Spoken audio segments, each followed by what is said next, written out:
நெல்லை மாவட்டம் மானூர் ஒன்றியம் பாலாமடை ஊராட்சி ஒன்றிய தொடக்கப்பள்ளி வளாகத்தில் சுமார் 29 லட்சம் மதிப்பீட்டில் புதிதாக கட்டப்பட்டிருந்த வகுப்பறை கட்டிட திறப்பு விழா நடைபெற்றது. இத்திறப்பு விழாவிற்கு பாலாமடை ஊராட்சி மன்ற தலைவர் சுப்புலட்சுமி இசக்கி தலைமை தாங்கினார். திருநெல்வேலி நாடாளுமன்ற உறுப்பினர் ஞான திரவியம் கலந்து கொண்டு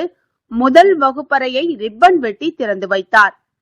திருநெல்வேலி பாரதிய ஜனதா கட்சி சட்டமன்ற உறுப்பினர் நயினார் நாகேந்திரன் இரண்டாவது வகுப்பறையை ரிப்பன் வெட்டி திறந்து வைத்தார். சிறப்பு அழைப்பாளர்களாக நெல்லை திமுக மத்திய மாவட்ட கழக பொறுப்பாளர் முன்னாள் அமைச்சர் TPM மைதீன்கான், மாநகராட்சி துணை மேயர் KR ராஜு, சமூக ஆர்வலர் பாலாமடை அங்கப்பன், மானூர் ஒன்றிய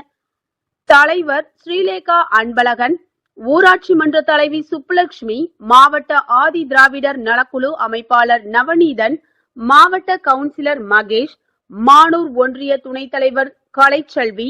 மானூர் ஒன்றிய செயலாளர்கள் அன்பழகன், அருள்மணி, வார்டு உறுப்பினர்கள் சாந்தி, பொன்னுத்துறை, பலவேசம், பாலாமடை விவசாய சங்க தலைவர் இசக்கி, மதிமுக நகர செயலாளர் சொரிமுத்து, திமுக விவசாய அணி துணை செயலாளர் பாலாமடை நயினார், கிளை கழக செயலாளர் சந்திரன், சுரேஷ், ஸ்ரீதர், கீர்த்தி மற்றும் பாலாமடை ஊராட்சி மன்ற செயலாளர் அலெக்ஸ் தங்கராஜ், கள்ளக்குறிச்சி ஊர் நாட்டாமை ராஜ் பொன்னுத்துறை மற்றும் சேகர், விவசாய சங்க ஆட்சி மன்ற உறுப்பினர் ஆறுமுகவேல், முன்னாள் ஒன்றிய சேர்மன் மணி, நிர்வாகி வெங்கடேஷ், கள்ளக்குறிச்சி ஊராட்சி ஒன்றிய தொடக்கப்பள்ளி தலைமை ஆசிரியர் ஜாஸ்மின், முன்னாள் தலைமை ஆசிரியர் சிவசாமிநாதன்,